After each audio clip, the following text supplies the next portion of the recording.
All right, guys, I'm feeling a little frisky. So I'm going to tell you a story from my childhood that is fucking hilarious. It's dark as fuck, but it is fucking hilarious. Trust me, strap in, because it's a ride, but it is worth it. So while I was a kid, my mom and my dad lived together. We used to live over off Woodford, which was right off Merriman, right near Weaver Park. And my dad was gone a lot. He would work 9 months out of the year up at Mount Pisgah. And while my dad was gone and my mom was drinking and passed out, my brother and me were hungry one day. And I was like, okay, we need to sell something to make some money. And I couldn't think of anything of any value. Now, here's the truth. Drugs. My house was full of fucking drugs. My dad was a drug dealer. But I was like 9. A, I didn't know what drugs were. I mean, even McGruff hadn't gotten to me at that point. And B, if I knew what drugs were, I wouldn't have known people to sell them to. But I was like trying to find something of value. And the only thing I could think of was my dad's dirty magazines. So growing up, I did not have many friends that were girls. I had one friend, and she was amazing, and I really do think she genuinely wanted to be my friend, but the first time I ever went home and met her mama was like, oh no, that girl too fast. You can't be friends with her. Send her on home. And I remember walking home and thinking, I do talk fast. But was it that I talk too fast? Was it that I walk too fast? Like, there was no context for me. But truth is, she was right. Good looking out, other girl's mama, because I was really fast. Like, I know what it means now, and she was not wrong. And then there were a bunch of kids that I was friends with, but I wasn't really, like, friends with. It was like, I'll be your friend, but only if you do this for me, or do this for me and I'll be your friend.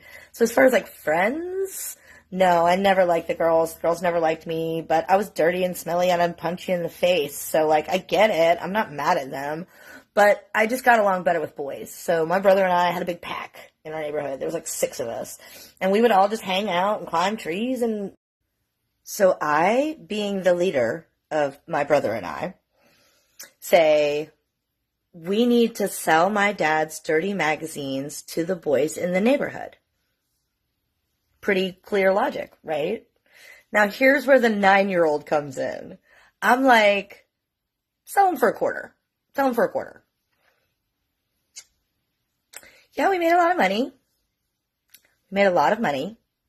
And we went and we got groceries. I remember, because there was if you go right past Weaver Park on Merriman Avenue, there's a Baskin Robbins, and then there's a little convenience store right there. And we walked from our house up to the little convenience store, and I bought, like, milk, and a box of cereal, and bread, and peanut butter. Like, I legit bought food. I was legit buying food with the money at 9. And on the way home, we stopped and got, like, a scoop or 2 of Baskin Robbins. So we sold all of the collection, which now I know was a legit collection, okay? Like, I'm not one who is a pornographer connoisseur. I'm not a pornographer, but my dad had a legit collection. It was a giant steamer trunk. He'd been collecting them from his childhood, which was like in the 50s. There was like some Marilyn Monroe shit in there. I mean, like, it was a legit worth some money collection, okay? And I sold every single one of them, and I sold them all for a quarter to neighborhood boys. Didn't think anything about it. Like, went on about our day. Months went by, and I totally fucking forgot all about the magazines, totally forgot all about everything. And then one night, I'm in my bed. It's like 3 o'clock, 2 o'clock in the morning, 2:30 in the morning, and I'm dead asleep, and my dad comes busting into my room, literally busts the door down, and so my dad comes in, wakes me up. He's still calm at this point. Where are my magazines? To which 9-year-old me knows, like, A, I'm not supposed to know what those magazines are, and B, deny. So I was like, what magazines? I don't know what you're talking about. What magazines? I don't know what you're talking about. And he's like, I immediately knew what he was talking about. But he was like, the magazines in the basement. And I was like, I don't go in the basement. I'm scared of the basement. I don't know what you're talking about. And I really was legit scared of the basement. And there's a reason why. That house off of Merriman Avenue, in the basement, there's a tunnel, a dirt tunnel, that used to go from that house to the Grove Park Inn. Because in the 30s and the 40s, the rich white people that would stay at the Grove Park Inn, they wouldn't want to see the help coming and going. So all the help had to go in a dirt tunnel all the way from the Grove Park Inn, and it would come out at the Hop Ice Cream. Which, even as a crow flies, bitch, underground, dirt tunnel. Probably not safe. Scared the fuck out of me. So there's plausible deniability in that everyone knows that I hate going in the motherfucking basement because of the tunnel. And I don't know why I hated the tunnel so much. Every time I went down there, and I had to go down there all the time because that's where our washer and dryer were, and I was the one that always did our laundry, even at 9. But every time I went down there, I tried to always go down there during the day, and I'd, like, open up all the doors and windows and shit, and I still fucking hated going down there. It was, like, a heaviness on my chest, and it was cold, and, like, I couldn't breathe, and it was just, I just really always felt like people died in that fucking tunnel, I just didn't want it to be anywhere near it. And everyone knew that. I did not make any qualms about it. And then I was like, Dad, what is it? What is it? And I wouldn't go down there, but what's down there? What is it you're looking for? And he was like, it's a box with magazines of naked ladies. And I was like, naked ladies? I don't know anything about that, but have you talked to Mom? Does Mom know you have a big box with naked ladies in it? Did Mom do something? I don't know, Dad. I'm tired. So I'm all, Dad, I'm really tired. I got school tomorrow. I gotta go to bed. I don't know what you're talking about, you know. And he is probably stoned, but not stupid. And that logic, my 9-year-old logic was sound. Like, my kid who hates the fucking basement and doesn't even know about these probably didn't do anything. My crazy, alcoholic, mentally unstable wife probably did. Was it wrong of me to play that card? Probably. Survival skills, bitch. Don't judge me. So the second that my dad closed that motherfucking door, my ass was out the motherfucking window. 2-story fucking window. Hung out the window, far as I could, dropped. Like 5 feet. Dropped down on my knees. 3 o'clock in the morning. My ass is running to every one of those boys' houses that we sold all their magazines to at 3 o'clock in the morning. I'm out there with, like, rocks. So the first kid, his name was Jasper, and he was the closest. And he woke up, and I was like, dude, you have to give me back all those magazines that I gave to you. You have to give them back. My dad's back. He needs them back. And this kid was legit woke and was like, got you. And, like, threw them down. Like, he bought, like, 50. So he just threw them down. So I grabbed all those and I ran past my house because he was the closest and the other kids were the furthest away. So I ran past my house, threw them in our trash can because I knew that they would be safe in case it rained. So then I ran from there to another kid's house. Now this is where the story gets fucking crazy.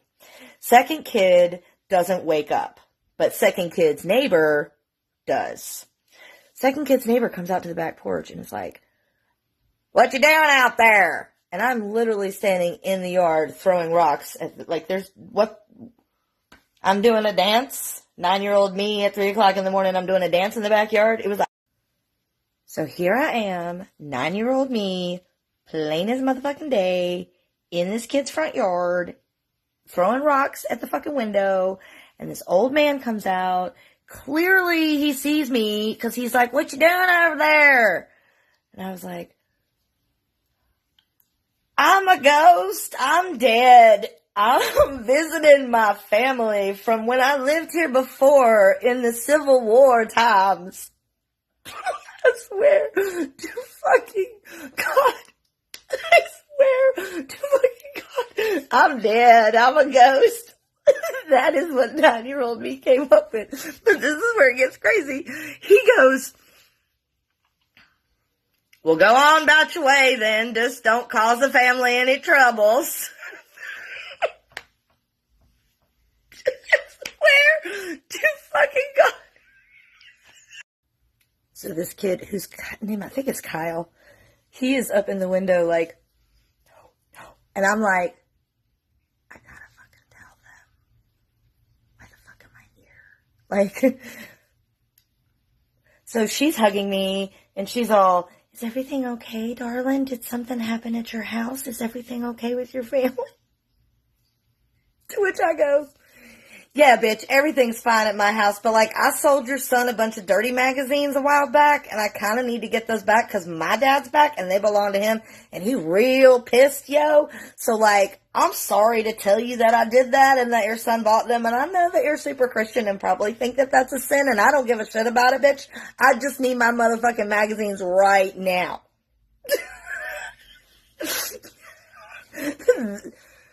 As I have said, this kid comes from a good home. That woman had never been talked to by a child that way. So if you thought the crazy part of this story was the old man at the last place, no, bitches. This story ain't even gotten fucking crazy yet. So I'm at the third kid's house and I'm like throwing rocks and it takes fucking forever. Literally, it took like 45 minutes. Finally, the kid comes to the window and he's like, what the fuck are you doing? What are you doing? What's wrong? And I was like, I need all of those magazines. Those magazines I sold him, I need them back. Now the first kid, Jasper, he was woke. Okay. He immediately like got it. Like obviously Jasper had dealt with some abuse in his family because there was no like, This kid, on the other hand, came from a really good house where there was no abuse. And this guy was like, I'm not giving them back. What are you talking about? I bought them from you. They're mine. They're legally mine. I don't have to give them back. This, like, 11-year-old kid is like, bitch, possession, 9/10 of the law. And I'm like in a panic in his yard, trying not to scream.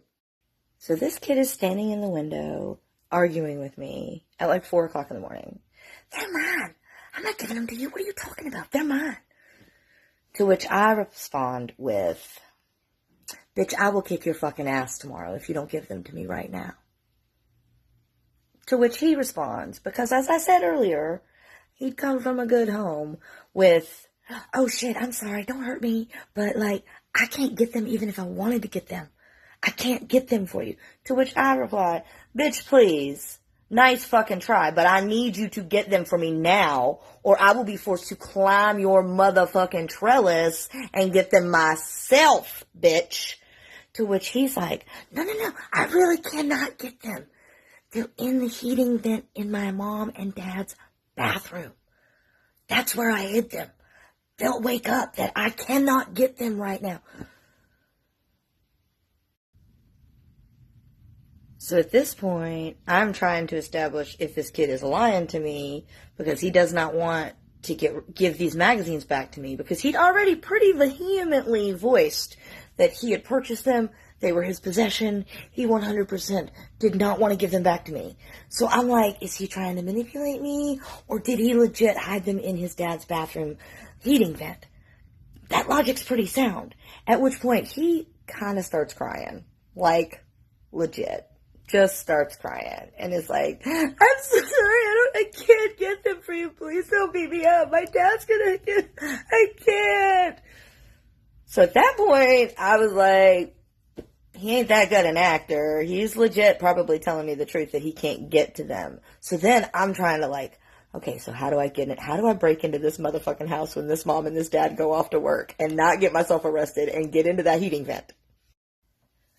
So I'm in the yard, and at this point I have sat down inside the bush because I am trying to figure out my plan for how I'm going to break into that house. I'm going to stay in this bush until the dad and the mom leave for work and all the kids go off to school, and I'm going to find a way to break into this house, and I'm going to get that shit back. So I'm just sitting in the bush. While I'm sitting in the bush, this kid is up in this windowsill, still steady crying, y'all. Just straight steady crying. Because here's the thing. He knew he was getting his ass whooped, okay? He was either going to get his ass whooped from his daddy. He was going to go wake up his dad, get those magazines, and get an ass whooping from his daddy for having them and for waking him up. Or he was going to get an ass whooping from me. Like, either way, he was getting an ass whooping. There was no way around that for him. And he was just crying, and he was just like, this is so not fair, and I was just horny, and this is really not fair. And he was right. It's not fair. But guess what? The only fair I ever heard of was bus fare. So, sorry about you. It is immediately apparent to me that this bitch had never had anyone speak to her that way that was 9 before. Because her expression, now she's holding me. Because she was like, is everything okay? Did something happen to your family? She's got her hands around me. She's like holding me. It is like 4 o'clock in the morning and I am like 9. So she's like holding on to me. And when I was like, bitch, I don't give a shit about you or your fucking shit. I just need my shit. Her face went from to, oh my God. Like, she legit almost had a heart attack and was like, pushed me away. She stood up and went, oh my God, and like pushed me away and was like, is that true? Is that true? And I looked up at old boy, and old boy had never heard anybody talk to his mama. Like, his daddy don't even talk to his mama like that. So he's up there like in a full on fucking panic. Like, oh, my parents are gonna, like, they never beat me as hard as they gonna beat me now. So he says, who's in my bush? And I was like, I'm sorry. I'm sorry. It's me. I'm in your bush.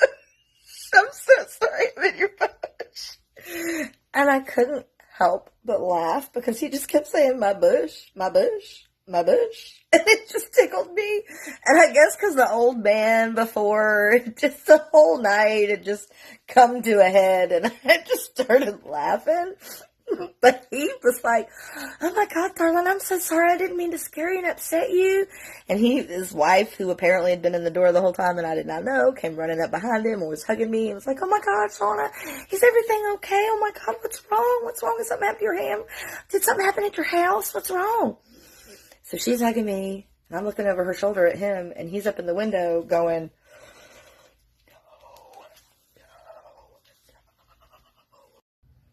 snapshot. Old boy, still in window hysterically crying, has been hysterically crying for like 45 minutes at this point. Is hysterically fucking crying at this point. Loudly wailing. Like, I've been through some shit in my life and I ain't never cried like this little pussy ass bitch up there, okay? So he is just hysterically crying. His dad is just standing in the yard holding the shotgun. Because what's he gonna do? He's not gonna, like, lay it down in the yard. That wouldn't be safe. So he's just standing there holding the shotgun. And the wife has gone into super Christian religious lady who's in shock and doesn't know what to do with the situation, who starts immediately just praying. Just immediately, like, shock prayer. And she's just like, oh, Lord Jesus, please, Lord Jesus, I don't know what to do with this child. Lord Jesus, what do we do? Oh, my God. Lord Jesus, bless this child. She does not know what's happening. Oh, Lord Jesus, what do we do? So she's pointless. So I turned to the dad with the shotgun and I was like, yo, homie, can I get my shit and go? So I'm like, homie, can I get my shit and go? To which he goes, what are you here for again? And I say, I sold your son a bunch of like Playboy magazines and I need to get them back. And he goes, you sold my son what? Now, how he had not picked up on this at this point, I don't know, but maybe it was the wife. Oh, Lord Jesus, Jesus, Lord, Lord Jesus, Jesus, Lord. I don't know. But he's like, you sold my son what?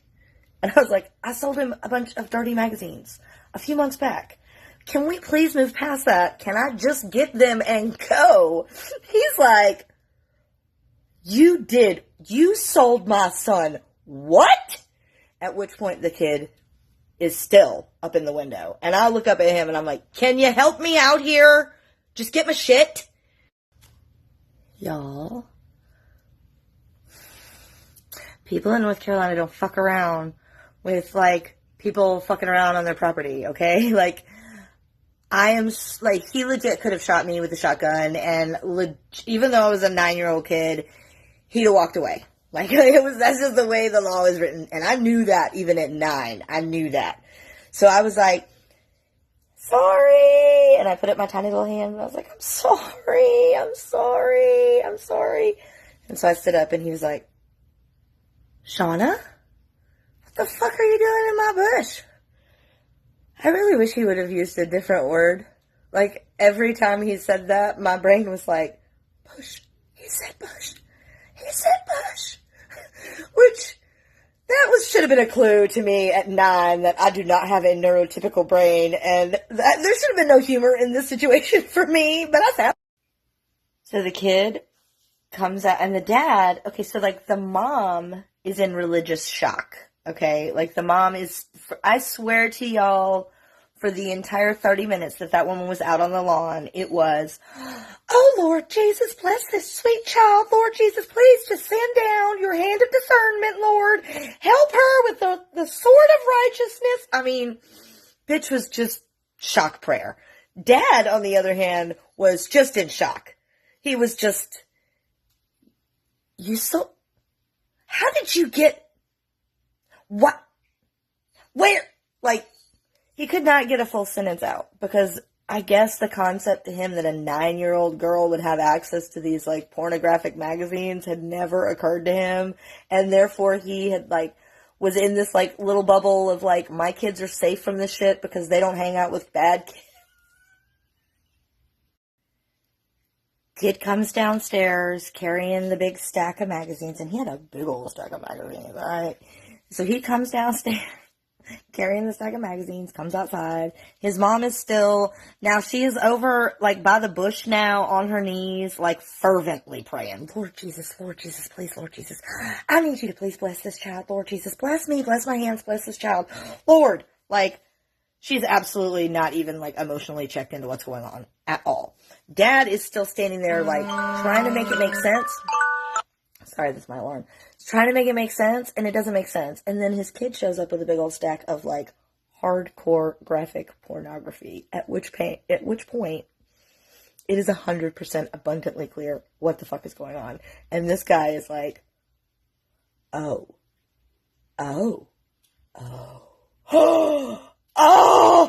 So he goes and he gets his phone. He goes outside, gets his cordless phone, kid from a good home, comes back out into the yard. Wife is still fervently praying by the bush. Kid is now over here sitting next to these magazines, just still hysterically fucking crying. He still has the shotgun, by the way. Like, I noticed, when he went inside, he could have set the shotgun down, but did not. So he comes out, one hand on the shotgun, one hand on the phone, and says, "What's your phone number? I need to call your dad." To which I go, "Oh, fuck, really? You gotta call him? Like, why you gotta bring him into this? You ain't gotta bring him into this. Why don't you just wait until tomorrow? You can call my mom." And he was like, "Nope. I need to call your dad." And I was like, "No, really, like, it doesn't make any sense to call my dad because my dad's never there. You want to call my mom." And he was like, "They don't belong to your mama, do they?"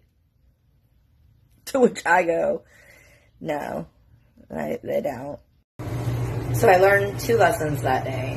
One, when I got back to the house, my dad was like, "Why did you do this?" And I explained to him that we were hungry and I did it for food. At which point, he was not mad at me at all. He was like, "I totally get it." And honestly, that is some street level hustling. I respect it. I'm impressed. Secondly, I'm not mad at you. I'm mad at your mom.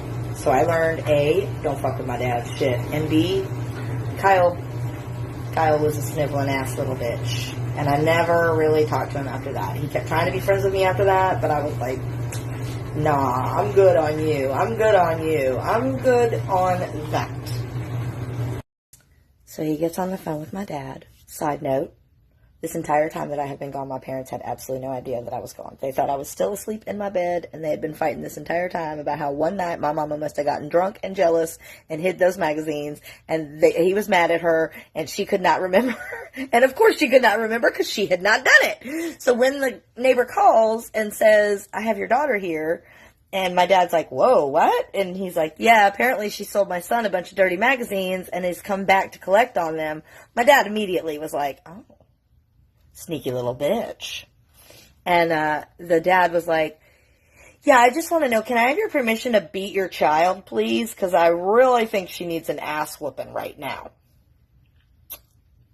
Just like that. And I'm like, oh my God, dude, my dad might actually legit let this man beat my ass. And like, ouch. So at this point, this is the only time I'm fearful.